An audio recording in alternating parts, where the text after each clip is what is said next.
Who hates wood and wants to kill trees? Then check out as we review the casual game Timberman, a simple game with tight score-chasing action, a great deal of costumes to unlock, and the mentioned penchant for deforestation. In this Cheapness Affordable Gaming review of Timberman, the second part of the Score Chaser double episode. That's it, people. Show the forces of mechanization that you can destroy a tree just as well as they can, all while keeping flannel alive. Welcome to this world of lumberjacks, and apparently trees need to be taught a lesson. They'll teach them being such doormats, giving so much and only being paid in nutrients. The barking scourge.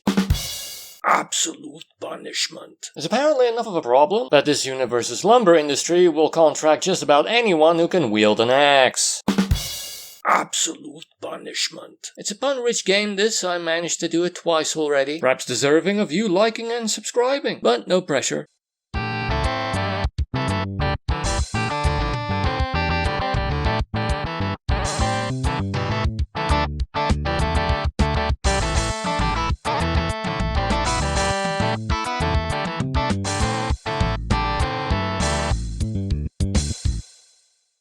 See the threats enough that they formed a militia. So there are a lot of unlockable skins for a very simple arcadey premise. Press left and right to bash out equally sized bits of tree, depending on what side the hanging branches are coming from. Do it as fast as you can because dawdling gets punished, and survive as many swipes as possible to make the game a delightful if focused score chaser. Just get that high score, that's it. That and some other grindy objectives to unlock the mentioned skins, and unfortunately some of them require multiplayer play. So unlocking these skins isn't exactly the best distraction for this fairly monotonous task. I forced myself to play about an hour and a half, and I do mean forced, but perhaps it's intended more as an in-between game. It's a score chaser after all. It is delightful in short bursts, when you don't have a lot of time to put in a gaming session, when your fun has to be chop.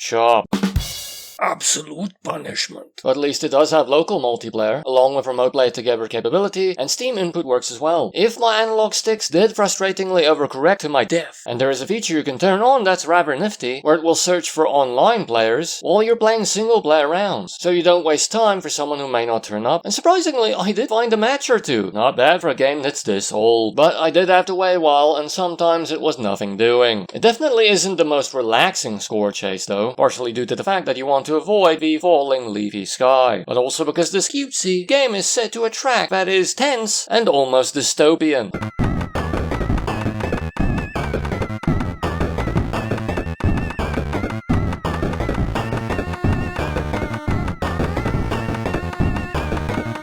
Okay, sure, maybe you can justify it for the sci-fi metal trees, but really, while harvesting gingerbread? This doesn't exactly look like the most cataclysmic scenario, unless of course they're Adventure Time style ginger bros who will take exception. But in conclusion, this game is delightfully simple, has a pleasant enough pixel art style, you get some visual stimulation from all the unlockables, and it is cheap on Steam, 12 Rand full price, which is a ridiculously low full price by the way, 6 Rand 12 cents on sale. So even though I only played an hour really, that's 6 Rand 12 cents per hour of gameplay, which isn't great, but it's okay I suppose. Maybe one of those times when the price is so cheap that maybe you can discount the value for money, especially if you're gonna squeeze more hours out of it as an in-between game. But in all fairness, I have to warn you, this premise is so simple that it's also available as a minigame on Superhot, and it does have a very small download size, as it only takes up 72.54 megabytes on the hard drive. Very, very small. And on the Warhorse it works practically perfectly.